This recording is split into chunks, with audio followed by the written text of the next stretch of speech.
Hello, everyone. Welcome to the Unity Summit Session 3, Politics Then and Now. My name is Michael Soto, and I am the Executive Director of Equality Arizona and the moderator for this incredible panel.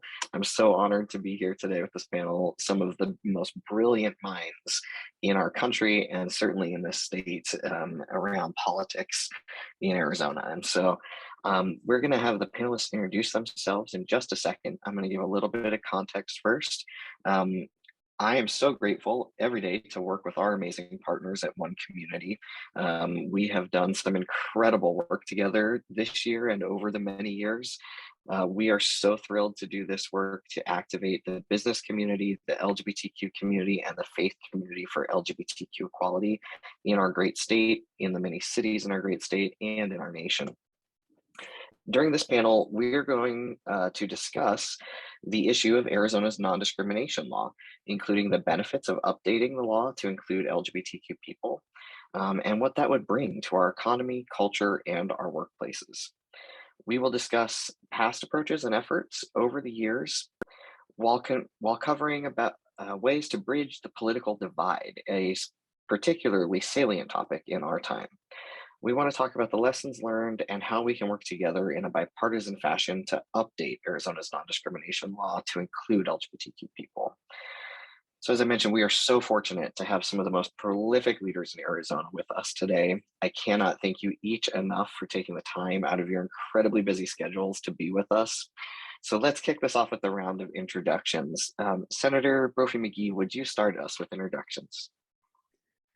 Thank you very much. It's such an honor to be here with friends and great leaders. My name is Kate Brophy McGee. I am a retired Arizona State Senator.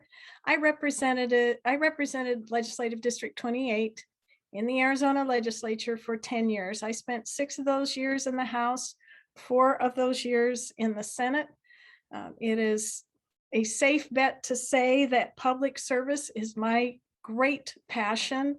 Prior to my 10 years in legislature, I spent 10 years on a school board and I've served on many commissions and gubernatorial appointments, including the school facilities board and the coalition, the Commission to Prevent Violence Against Women. And I continue to serve on many of those commissions. I am also a Maricopa County Planning and Zoning Commissioner, thanks to Supervisor Bill Gates. My focus continues to be, whether in public service or private life, putting policy over politics, people over power, and principles over party and personalities. And I'm just so honored to be here with this fabulous organization. Thank you. Thank you so much, Senator. Tim, would you introduce yourself? Absolutely. Good morning, everybody. And thank you, One Community, Angela, and everybody for hosting this. Thank you for allowing me to be part of this extraordinary panel. My name is Tim Bourcet. I'm the Vice President of Government and Community Affairs here at GPEC, Greater Phoenix Economic Council. We are the Regional Economic Development Organization, or EDO. We represent 22 cities and towns throughout the region, including Maricopa County, with over 190 private investors, with our primary focus being on business attraction, drawing companies to the state of Arizona and to the region specifically, as well as improving the competitiveness of the region through various things, such as this panel today. So again, thank you for having me. Looking forward to the panel. Thank you so much, Tim. Mayor Giuliano, would you introduce yourself? Sure. Thank you, Mike, and good to see everyone here. And thanks to all of you at One Community and everyone who's watching today. My name is Neil Giuliano. I'm the president and CEO of an organization called Greater Phoenix Leadership, which functions as the business roundtable of CEO level talent in the region. Prior to that, I spent 5 years as the CEO of the San Francisco AIDS Foundation, which is North America's largest gay men's and trans men's sexual health clinic in the United States, where we spearheaded a movement for Truvada as PrEP and a whole lot of other things over the last couple of decades. And before that, I was the CEO at GLAAD, which used to be known as the Gay and Lesbian Alliance Against Defamation. It's just known as GLAAD, which produces the GLAAD Media Awards and works for fair, accurate, and inclusive representation of the LGBT community in all forms of media. And politically, I served as a city council member for 4 years and as mayor of the city of Tempe for 10 years, a very long time ago. So thanks for having me here today. Thank you for being here. And Representative Hernandez, would you introduce yourself? Yeah, I am so excited to see Kate and Neil. I miss Kate at the legislature because when she was in the legislature, there'd be many times where we would joke about being in the miserable middle. But my name is Daniel Hernandez. I'm a state representative from Legislative District 2, which is down in Southern Arizona. I have all of Santa Cruz County, the southeast part of Pima County. And it's been the last 5 years of me serving in the legislature, the first 4 of which I served as the chair and a founding member of the LGBTQ caucus here in the Arizona State Legislature. The reins have been handed off to someone else, Representative Cesar Chavez, and I'm really excited about the opportunities that we've had to help educate my colleagues at the legislature, because one of the things that I found, having served now as the former chair and also as a legislator, is that many of our colleagues just didn't understand some of the challenges that some of these communities face. So it wasn't that they were inherently oppositional or upset or angry about things, so they just didn't understand what they didn't know. So we worked really, really diligently in a bipartisan way to help educate and make sure that people understood that these issues are not about special treatment for one community over another, but that we were really trying to make sure that everybody had a level playing field. So I'm really excited about being on this panel with some of the folks that I've worked with for many years. So thank you for having me. Thank you for being here. Thank you all for being here. Such incredible leaders in Arizona. Our state would not be the incredible state that it is, and on the verge of LGBTQ equality in so many different ways without all of your leadership. You've all played such an important role in advancing equality in Arizona. Mayor Giuliano, this first question's for you. You became the first openly elected gay mayor in America. Can you tell us briefly how you made that decision and the ripple effect that it had for LGBTQ issues here? Sure. Well, I didn't make the decision to be gay. I was always gay, and guys may just misconstrue that. And the one other clarification there, and it's an important one from a historical context, you always need to say of an American city if you introduce me that way, because there was this fellow named Gene Ulrich, and Gene Ulrich was elected mayor of Bunston, Missouri, population 347 in 1984. So some of these things, you just have to make sure that we're accurate with our history. Gene was elected by his 347 other residents when no one else wanted the job as mayor in Bunston in 1984. So Gene was first elected as a mayor, and I was the first of an American city, I guess we can say.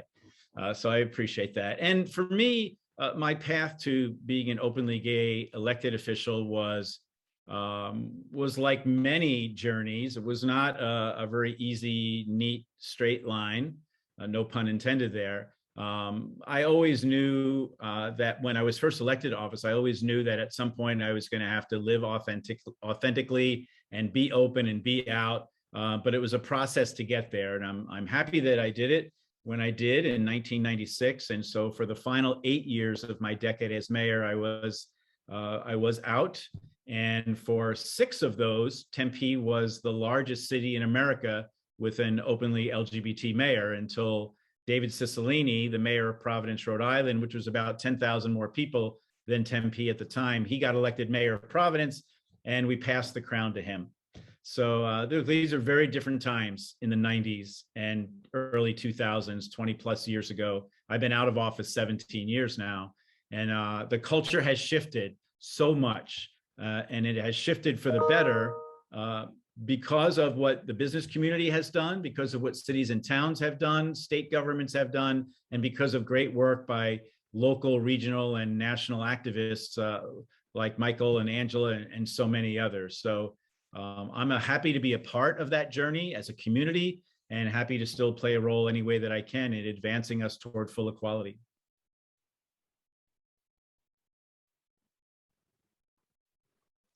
Thank you so much. That's wonderful, and thank you for the distinctions about American City and about coming out and living authentically. And so we appreciate your service to the city of Tempe. Your leadership in that city, then and now, has done amazing things. So, Daniel and Kate, you're our most favorite bipartisan dynamic duo, sponsoring the first bipartisan bill that updated our state's non-discrimination law in Arizona's history in a way that would include LGBTQ people. Can you tell us more about how that came to pass, that partnership, and why it was so important and symbolic to have a bipartisan bill introduced? So let me start off because it's easy for me to tell you why, as an openly gay elected official, I was supporting and moving this bill forward. When I got to the legislature, it became very evident that there was a huge amount of polarization amongst the two parties. And when I got there, I said, I am a Democrat, I am the youngest member of the legislature, and I'm openly gay. And I don't have any power coming in here unless I'm building relationships. So from the very beginning of the time that I was in the House, I started getting in front of some of the folks, and I said, I am going to find ways to help make sure that the issues that I care about are issues that I'm educating about so that they care about them too. And I sat down with Senator Kate Brophy McGee at a time where it was really difficult. It was not easy to be a Republican willing to co-sponsor. And even today, like, I actually would argue that today it would be even harder to get even one Republican to co-sponsor this legislation because of the extreme amount of polarization. So I think a lot of kudos has to go to Senator Kate Brophy McGee, because at a time when no other Republican was willing to even entertain the conversation, it was, this is the right thing to do. What can I do to be helpful? And it wasn't, let me sign off and then never actually talk about this ever again. It was, okay, let me sign off and let me go find somebody else. And then we found Heather Carter. But Senator Brophy McGee was the linchpin for us being able to call this a bipartisan bill. Because if it hadn't been for her willing to put her neck out on the line and say, I'm willing to support this, not a single other Republican would have even entertained the conversation. When she took that first courageous step to say that she would be willing to co-sponsor, that made it a little bit easier for us to be able to go to other people and start educating them, because now it wasn't as scary, because it wasn't just a Democratic bill. It wasn't just a bill that was being sponsored by people who were LGBTQ. This was a bill that had real support from real people who were in this coalition that included the business community, it included Republicans, and including Democrats. So I think there has to be something said that had it not been for Kate, we wouldn't have gotten anywhere with other members of the Republican caucus. But also, it made it easier for people in the business community, because again, this was not a partisan issue. And I think that's been the goal that we've had since the very beginning that I started the legislature, that these issues are not bipartisan issues. Sorry, these are not partisan issues.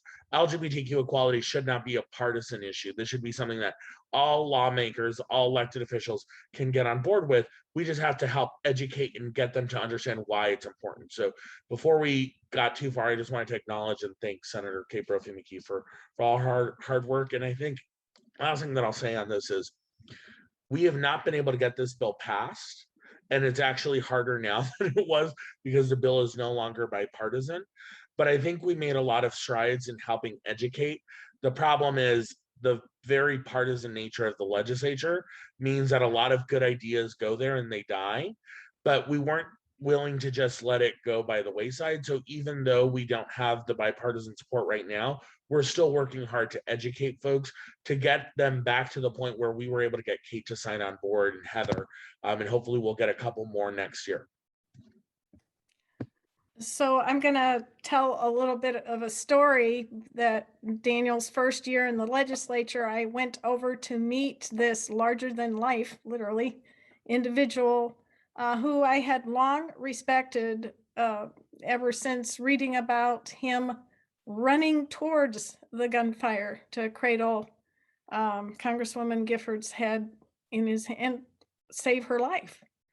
So I already knew this was a and my husband just adores Daniel. He cries every time he talks about that story. So I went over to meet him, and it was wonderful. I will confess that in my last few years in the legislature, I loved hanging out in his office with Alma and the gang. And we developed a really, really good relationship. And that really is the foundation for bipartisanship, for working together, for building the trust you need to take those first steps. So I'm sitting in, I think it was Health and Human Services Committee, and Daniel walks in and gives me the high sign, and I go, okay. And I run over there during testimony, and he says, I need you to sign on to this bill. And I said, okay. And I signed on to the bill, and that was the bill. But that was the trust that I had and have for my friend Daniel. That was kind of a funny story, kind of to make it personal. The reason for doing this is in the legislature, you take very incremental steps, and many of them are just baby steps. They are done through conversation, they are done through, and then finally you make that last big step, that public step of introducing legislation. You take those private conversations and you make them public. That is huge. And we did that. And always, when I look back on my legislative career, there might be a few votes I would want back. But long ago, because of how competitive my races were, I clearly understood if I did what was right, I could look at myself every day in the mirror and say, I did what was right for my constituents and for Arizona, even if I didn't make it back. So there was no shading it politically. Daniel and I started the conversations in the public square, and my Republican colleagues, you have very different conversations with them in private than you do than in public. It's like, it's the third rail for them. They can't go there, but you're having those conversations. I cannot say enough about Daniel and Angela's professionalism and restraint. The lashing out does not occur. And sometimes when I would see that, I'd want to go sock somebody in the face, but they never have. And they have made that slow, steady, incremental progress at the local levels. I hate to use an analogy, except I'm going to use it, the texting ban. That was done incrementally at the local levels. And I sometimes think when you have these very difficult ideological conversations, which really shouldn't be, but are, that sometimes it's better to have them at the local level. And that is where you find your champions at the state and the federal level. And they're real champions, not just, yeah, I'll do that if you vote for me. So they are doing everything right. And I think it's imperative that we keep asking the question and bringing this forward. My last comment is somewhat out of bounds. I am a staunch Republican. I believe in individual freedom, personal responsibility, less government, lower regulations, all those good things, lower taxes. It has continued to befuddle me. Why in the world Republicans would want to involve themselves in someone's personal life and personal choices? It doesn't make sense to me. Ending on a positive note, I can say that we must continue the work that Neil and Daniel and Angela are doing. This is not about labels. This is not about dividing. This is about telling our story of who we are as a person and joining together. And if we spent half the time we're spending dividing and labeling one another in simply coming together as Arizonans, would be a lot farther ahead. So I'm sorry I spoke so long, but thank you very much for the opportunity. And then Michael, because it's the Mutual Admiration Society between myself and Kate, there's one more thing that I oftentimes now tell people who are asking about: how do you navigate, how do you get things done in the Arizona legislature? And an important lesson that I learned from Kate in my first year was we have to assume best intentions until proven otherwise, because there are so many times where we will get upset, we will get frustrated, we will get angry because somebody doesn't agree with us. And a lot of the times it's because they just don't understand why this issue is important. So until someone has actively proven to be an antagonist, which there are some in the legislature that are, the vast majority, we have to be a little bit forgiving and we have to meet them where they are, especially when they don't feel like they've ever met a trans person, they've never talked to a gay person, and then come to know that person that's been your uncle's roommate for the last 25 years, they're actually gay. So we have a lot of work to do, but I think it requires a little bit of patience. And it also requires, for those of us that are advocates, to be a little bit forgiving, because it's really easy to get upset and angry, but it takes a lot of work to say, you know what? I need to help educate before I get angry because this person just doesn't understand what they don't know. But Kate really taught me that lesson that was so important, that we have to assume best intentions, because so many of the times we're making assumptions about them while they're making assumptions about us. And I'll cap that by saying in the legislature, you find unlikely heroes in the most unlikely places, positions. So, and that was how I got so many of my things, my accomplishments and done. Thank you, Daniel. Thank you both. I think you all shared so much wisdom with us just now about the spirit of bipartisanship and the ways that we can unify around so many different issues for the betterment of Arizona. And I know I've learned so much from the two of you, and I think many Arizona advocates have learned by example from you two and your leadership in the state legislature of how to do that kind of work. So thank you for sharing that wisdom with us. Tim, as a leader with the Greater Phoenix Economic Council, you and your organization have often spoken in favor of inclusive laws and policies. Why did you do this? And how do you see inclusive laws as an economic imperative? Thank you, Michael. Well, most importantly, it's the right thing to do.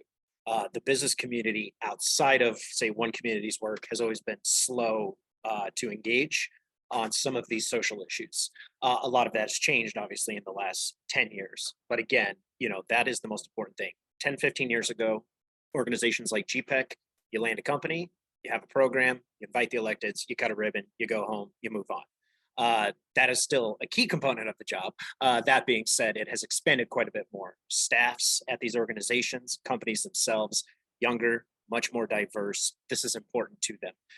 And not to obviously downplay any of this, but we listen to those companies, we listen to our communities that we engage in. And, about a decade ago, and I know Angela and them have used this term, used this stat, that 90% of Fortune 500 companies had non-discrimination ordinances or something similar on their books. I'm sure it's even higher now. And a lot of these companies are international. Some of them are based in other parts of the country, and this is important to them. They have that in their handbooks and their, and whatever you want to call it, because this is vastly important. And so we have always worked, obviously, with Angela and with this group on here at GPEC, working with our cities and towns on the city and town ordinances. I know we're up to now 10, and working on a few others. And again, big picture, again, not to turn people into economic numbers, but there is an economic impact there. And we've seen it starting 12 years ago with SB 1070, what the negative economic impact can be from bad policy. We've seen over the last couple of years, and again, thank you to Senator Brophy McGee and obviously Representative Hernandez, who have fought against bad bills down at the legislature, everything from dealing with trans students and athletes and things that the legislature really should just be focusing on big picture things to help our state. That is a negative impact. And we hear that about that from national site selectors. We hear it from our economic development directors, mayors, et cetera. And so, because of that, at the end of the day, this is an economic imperative because we want good paying, high quality jobs in Arizona. We are on a great run right now. It started a couple of decades ago with Mayor Giuliano out in Tempe and some of our folks out in the East Valley, tech corridors, and now each section of the region here and the state from warehouse and e-commerce distribution on the west side out to the tech stuff out on the east side. Taiwan Semiconductor Company coming up. We have looks from AV and EV, Electromechanical, Lucid Motors. These are big companies, good paying jobs, and they want their employees to feel welcome, to feel loved, to feel inclusive, and to not be worried about any city or state policy. And obviously, most importantly, the civics teacher in me would not allow this to pass. It's important. We have our local and our municipal codes and policies that we work with at GPEC on the city and town level. Next is the state, of course, with our representatives on this, and then federal action. We're all pretty keenly aware of what's happening on the federal level, what has happened and what needs to happen, but it's important that we fight on this on all levels moving forward. And again, we want to keep high-paying, happy people in Arizona. Our economy is doing well. We've already recovered our job losses since COVID, and we want to keep moving. And good policies, welcoming policies, promote those type of things. Negative policies, policies that affect our reputational harm and our business attraction efforts can be disastrous. So well said, Tim, and such an important thing to factor in when we're thinking about policies and laws, about the long-term effect that they have on Arizona's economy and our ability to be a competitive economy and place to live for so many different families. So thank you so much for the work that you do to help ensure that we have a bright economic future here. We have made amazing progress in Arizona. We've passed 10 LGBTQ inclusive non-discrimination ordinances. We have bipartisan bills at the state capitol, but the fact remains that in too many areas of the state, it's still not illegal to discriminate against someone simply for being LGBTQ. What do you see as the next steps or next approach to gaining statewide equal protections for all people in the state? And I'm going to open this up to the whole panel. So anyone who feels like they would like to speak, feel free to unmute yourself. Well, I will just tee up over to Daniel. I know you're about to speak, sir. No, Jen, you go first. Just to follow up on my last answer, the most important and the most impactful would be a statewide policy, obviously, that is encompassing. However, due to the political wins in Arizona over the last 10 or 15 years, there's a reason we've gone piecemeal, city to city, town to town. But a statewide policy would be most important. I would love to see Congress do something. I'm a betting man. I would bet $0 that anything will occur anytime in the near future due to some of the instability in DC. But a statewide policy would obviously be hugely impactful, helps us on the GPEC side where we could say the state of Arizona, the legislature passed the following, here you go. Thank you. It's like improv, yes, and everything Tim said. I think additionally, one of the things that I think is super important is that we show particularly Republicans who are in the legislature that the water is warm, it's not scary, you can come in, it's fine. And I think that's where the work that Michael and Angela and the folks at Equality Arizona and One Community have done to make sure that we went from the 3 ordinances when I started in the legislature to now over 10, which is so important because what we're doing is we're not just winning in places like Tucson and Phoenix and Flagstaff, we're winning in places like Mesa, which is not traditionally a hotbed for, these policies that you would normally think are inclusive. But because we've had strong advocates like Senator Brophy McGee, like the mayor of Mesa, we get to show that this is not a scary topic. It will not necessarily be something that's a political liability, but it's actually something that is important to do because it's the right thing to do. So the more we can build upon those successes, I think the better off and the easier it'll be to convince people at the legislature. So we need to get, I think, to a critical nexus where we have enough local support and bipartisan support where the people in the legislature say, okay, we're at this point now, we can get this done and it's not going to be a big scary thing. And I think we're getting closer. The fact that we are looking at some of these other cities that are traditionally more conservative and saying this is something that we can get done in a place like Mesa and Glendale and some of these others in Scottsdale, the easier it'll be to get the legislature to move. Because I can tell you one thing, after having served 5 years in the legislature and having been going up there for 13, the legislature is not the bravest place. It is not full of people willing to take tough votes. There are some of us who do all the time, and Kate was one of them. and I think I'm one of them too, but the vast majority of my colleagues, they like to wait until everything is kind of copacetic and things are easy and their head is not going to get chopped off if they take a certain vote. So we need to make it as easy, and we need to make that case by getting as much support locally, especially from some of these communities that aren't traditionally communities you'd expect to be passing non-discrimination ordinances. I could contribute. The first thing that needs to happen, right, we need a statewide law. And I think you have to find your heroes on both sides of the aisle. Daniel, hopefully there's a clone or two walking around down there who can pick up your banner and carry it forward. And I am hoping that we'll find folks on the Republican side.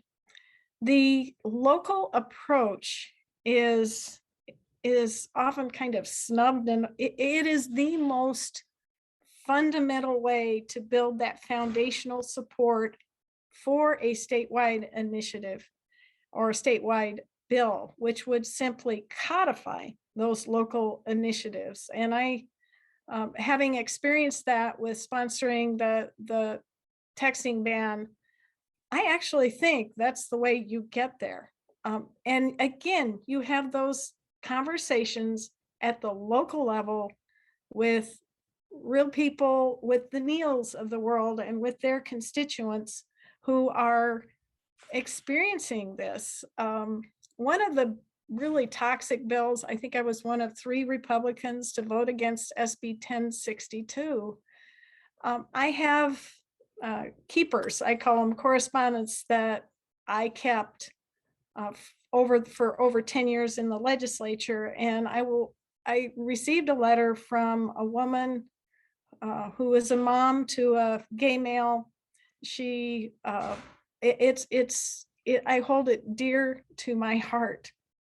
She's from East Mesa, she's Mormon, and she said, thank you, thank you, thank you for taking a stand. So I think those local level discussions are really important to foundationally base a bipartisan statewide initiative. And the other thing I would say is continue to look for those unlikely heroes. Maybe this next session, there will be a representative or senator from the Mesa arena who would stand up and say, you know what, I want to sign on, I want to back my mayor, I want, okay, go ahead and laugh. But I think it's something you need to continue to look for.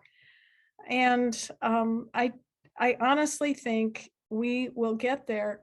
The odd thing is, if you get there on a bipartisan compromise basis, the big question stops being the big question and just becomes what is.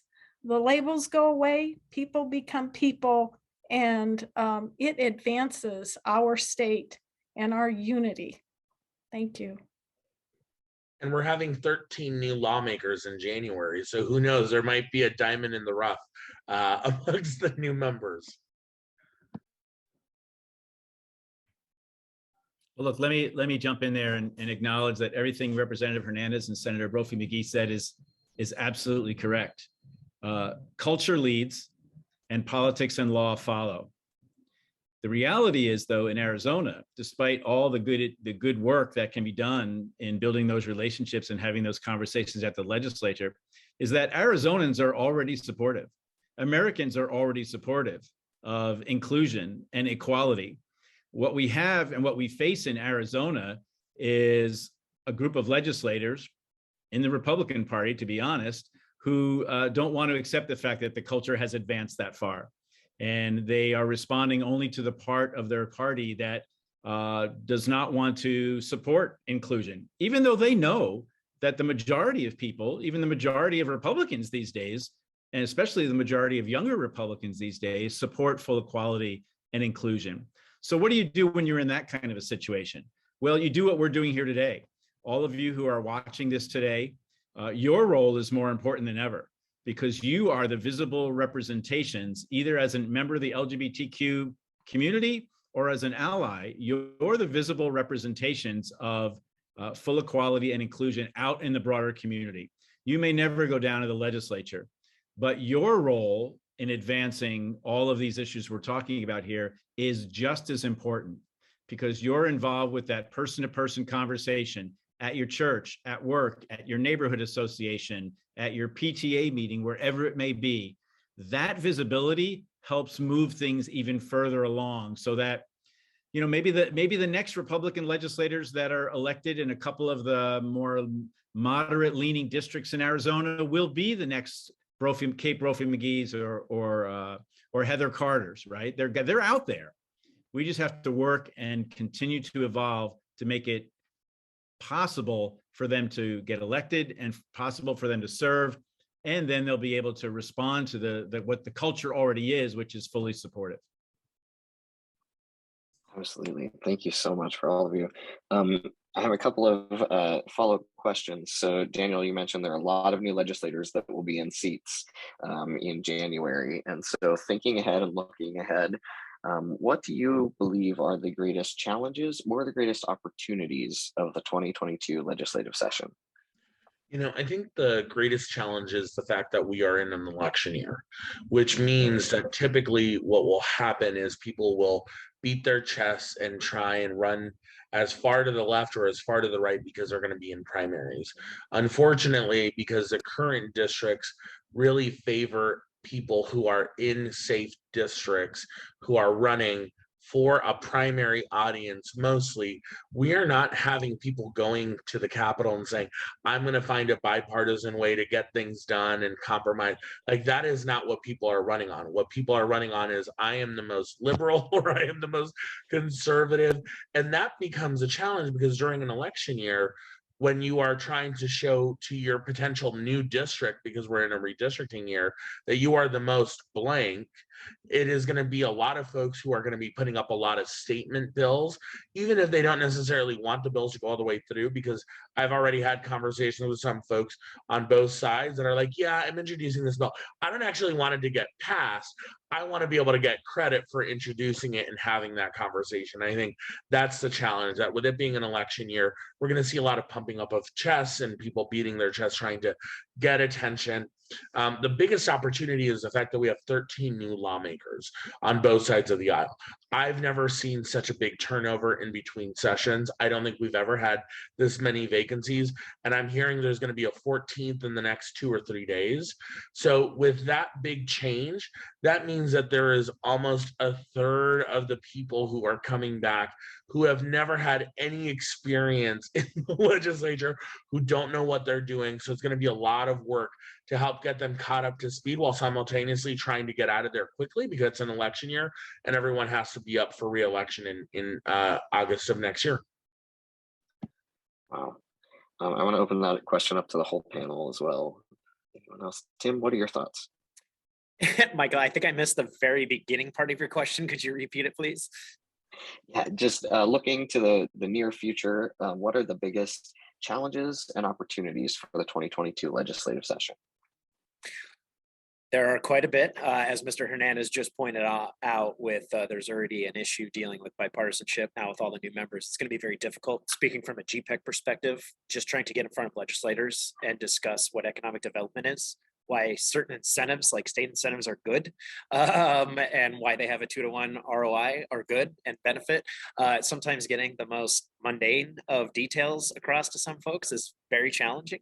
One thing that we were talking a little bit before this panel was a recent Supreme Court case dealing with what they call, log rolling or stacking in bills, things like that, whereas a former Senator Brophy McGee or a current Representative Hernandez and others can hold out on key votes for budgets and things unless their priorities are included, which can be obviously used for good, might not be as effective. I know we are all know about 1 or 2 Republicans there right now that we're really hoping can do something like that this year.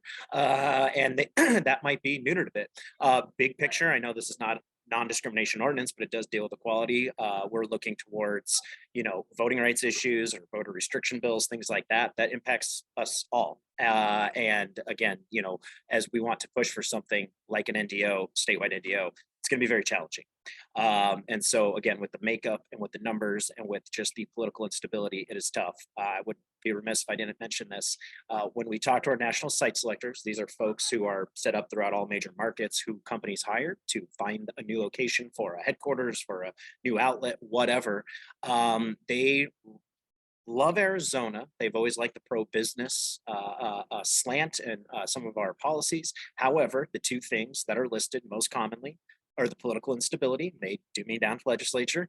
Of course, nobody on this panel is part of that, as well as some public education funding issues. But the political instability is key. I remember in 2016 reading a report that we had sent out to our site selectors. Mind you, it's 2016, 6 years after SB 1070, and it was still front and center. That is what we were identified as when we, oh, hey, what do you think about the Arizona market?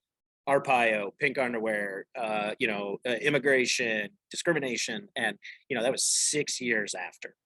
And so that shows you that things do not change quickly. Reputations are easily earned, but hard to shed depending on what they are. And so, I've said this once and I'll say it again. We want to prevent Arizona from getting the Saturday Night Live treatment or the Daily Show treatment. The more Arizona leads on these shows at night, the worse it is for us. And it's usually due to some crazy, crazy things happening at the Capitol. So if we can stay off of the nightly shows, that would be, to me, a success for the upcoming cycle. I think the only thing I'll add, there's a lot of really good points and comments that were made, but the other nuance to this last session is it's Governor Ducey's last session. Right, it's his final session as the governor of Arizona. So there will be an element of what are the final things that he would like to get accomplished during his 8-year tenure as the governor of Arizona. You will see a major issue with what's known as the aggregate expenditure limit for school funding, something Senator Brophy McGee and Representative Hernandez know a lot about. There's a big crisis going on with that issue right now, and it's going to have to be addressed either on a short-term fix or a long-term fix. I think it's very unlikely the legislature will do a long-term fix. They're going to have to try to do a short-term fix, and that's going to take a lot of the conversations and a lot of the oxygen in the beginning part of the session. And then I would not be surprised if the governor has things that are important to him in the area of criminal justice reform, a recidivism package perhaps related to workforce development, the issue of initiative reform in Arizona, and the issue of out-of-state interests coming into Arizona and trying to run initiatives that may try to be addressed in the legislature, along with just budget expenditures. Look, you have the unique situation of there's actually a lot of money right now. Resources are high and good, given what's happened at the federal level and the allocation of those funds at a state and local level. All of those things combined with the governor's last legislative session will make it an interesting one. And everyone who's watching it are just kind of anxious to see what comes out and what the governor will offer in his State of the State address, the second Monday of the year in January. And we'll just kind of roll it on from there. But a lot of newcomers, a lot of new people, and a lot of, I would say, very unpredictable issues right now. There's not necessarily a path forward on many of the issues that are being discussed. Daniel will have to take care of all of those in the legislature. I have to tell you, from a 10-year perspective in the legislature, in my very first year, there was a supermajority of Republicans, and pretty much anything, and I was looked upon with suspicion because in my district, we had split the seats, the House seats, between a Democrat and a Republican. I was always looked upon with suspicion instead of thanks. But as the years progressed, and particularly the last 2 years I was in the legislature, the final year of a 2-year session is always brutal. The level of hyperbole, hyperpartisanship is unspeakable. And I think that's what's going to happen in this upcoming session. I will tell you that 2019 and 2020 were the most brutal and horrific I've experienced, because you at least have one session to kind of keep the politics out of it and focus on policy and Arizonans. And that didn't happen in 2019 and 2020. And the state is in play. And what has resolved and hardened over the years, with a few exceptions like Daniel, is a zero-sum game for the balance of power in Arizona. And Republicans are bad because they're in power. Democrats are good because they do all or favor all these things. And it has rendered both sides, well, certainly the Democrats mostly ineffective, and the Republicans are playing into that narrative. So I think it's a huge challenge, because I think in this upcoming session, nothing will pass that would benefit either party, even if it's good policy, even if it's good for the people of Arizona, even if it's needed. So it's going to take a lot of finessing. And when you have a lot of newbies wandering around there, who have no idea what they're doing, and you also have some returning legislators who have no idea what they're doing and unfortunately don't know it, you're going to have some real turning points. As far as opportunities go, if we can find those diamonds in the rough and mute the special interest hype, which happens very much again in that second year of a session, and really focus on the money that's available to do good things that Arizona has put together as a result of some really good economic policies. Quit making it about fighting and start making it about spending in, on behalf of those who need it most. We do have opportunities there. My question is, will those opportunities be squandered? And my prayer is that they won't. Absolutely. I will echo that prayer. So I have a final closing question for your final thoughts. Everyone on the panel has touched on the polarization of our time, the hyperpartisanship. So if you're giving advice to Arizonans, what would you share with Arizonans? And what wisdom do you have to share with Arizonans about supporting and encouraging elected leaders to build bipartisan relationships and bipartisan coalitions for the benefit of our state, including around the non-discrimination law? Neil, would you like to kick us off? Sure. My advice would be to understand, to both elected officials and those of us who are not elected officials, understand where the policies are today and understand the steps that need to be taken to get to where you want to go. Now, it can be very frustrating when we know we need to go further than we're going to be able to step. But the reality is the reality. And so there's two approaches. You can either work within the reality political reality that you have and try to advance, or you can work from outside of that reality and give great speeches and be a great activist and march and do all sorts of things to try to sway public opinion. We just know that those kinds of external activities sway public opinion very, very little, very, very little. But they make those of us who are doing it at the time feel really good. And I've done it myself. I'm not saying it's a bad thing to do. The reality is we need to figure out ways to work within the system and work within the reality to make the advances that we need to make. And that's hard, but it will take partnerships. You may have to partner with someone that you disagree with on 50% of other things, but you find something that you can agree on. And that's not always easy, but I think that's part of where we're headed. And depending upon what happens with redistricting, it could get more difficult rather than easier in the short term and over the next 10 years. Thank you. Tim? Yes, great words, Neil. I know we sometimes romanticize bipartisanship and this Mr. Smith goes to Washington way, but I'd always like to point out, when President Reagan was shot, Tip O'Neill, Speaker of the House, Tip O'Neill was one of the first people in to see him, prayed with him, sat there because they had a good relationship. tumultuous at times, combative at times. As Neil just said, sometimes you have to pair with somebody who you might not normally pair with in order to get things done. We have big things ahead of us in this region and in the state, both good and bad. Our economy is booming. We've got some great things in the pipeline, and there are some projects that unfortunately I cannot speak on due to some legal NDAs, but there are some big things happening, and it's going to really propel our state. And so I like to focus on good. However, water scarcity doesn't care about partisanship. The economy doesn't really care. And we have big things ahead of us, and they're going to need to be some problem solvers there. We saw with the lower contingency water plan last year that bipartisanship can still occur, even if it's kicking and screaming, it occurs. But there are those things. Utility use, there are big factors. And I know that kind of plays more under a climate issue, but those are things that are affecting our state.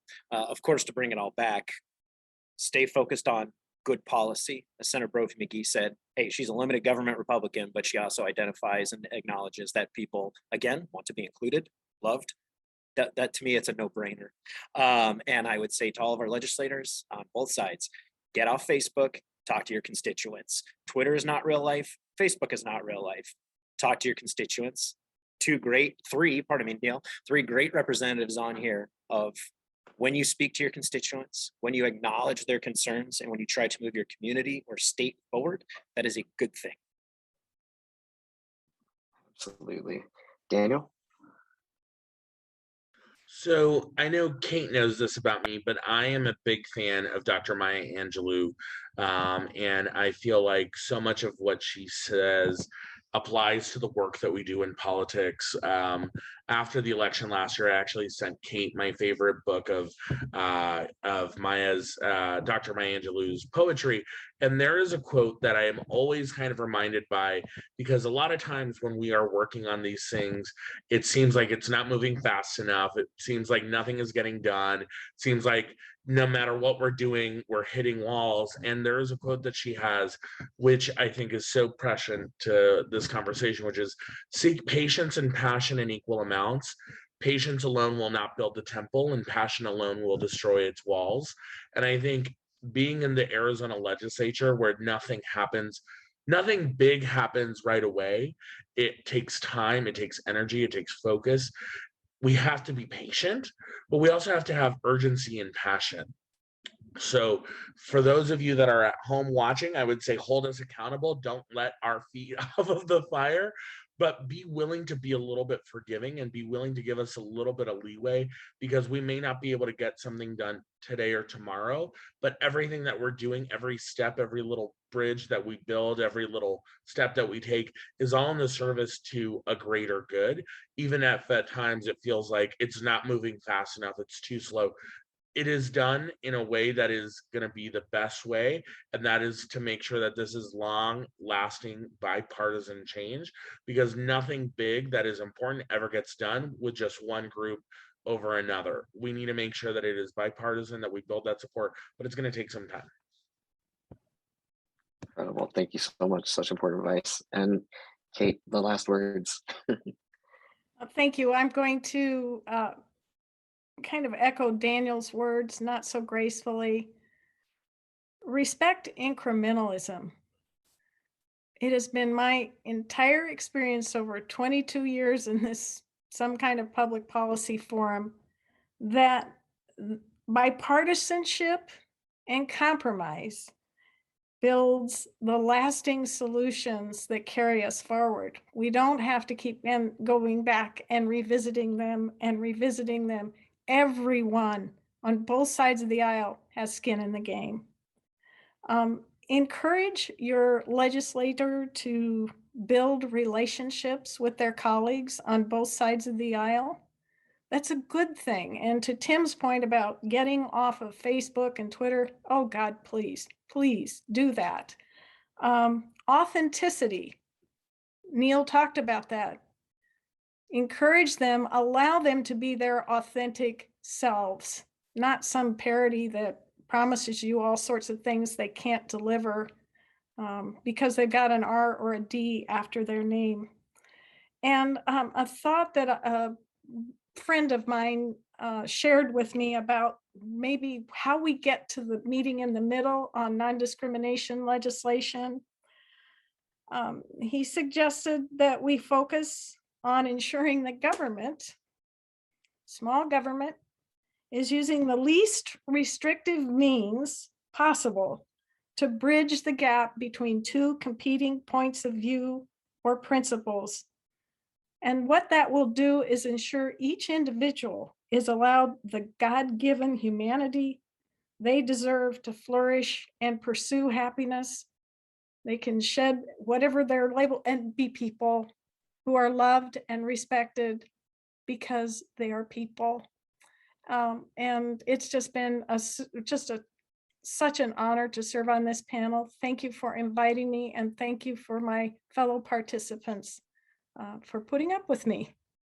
Oh, thank you so much, Senator, Representative Tim, Mayor. Thank you all so much. Your wisdom, your knowledge, your experience. I think everyone that watched today and participated has gained so much insight from all of you. And I truly wish that every Arizonan could listen to this panel and listen to everything that you've shared with how we can move forward in a unifying way, how we can come together, how we can compromise, how we can find the right solutions by bridging divides instead of by exacerbating them. And I just appreciate all of your leadership, everything that you all bring to Arizona every day. Thank you for being on this panel with us. Thank you for sharing with our audience.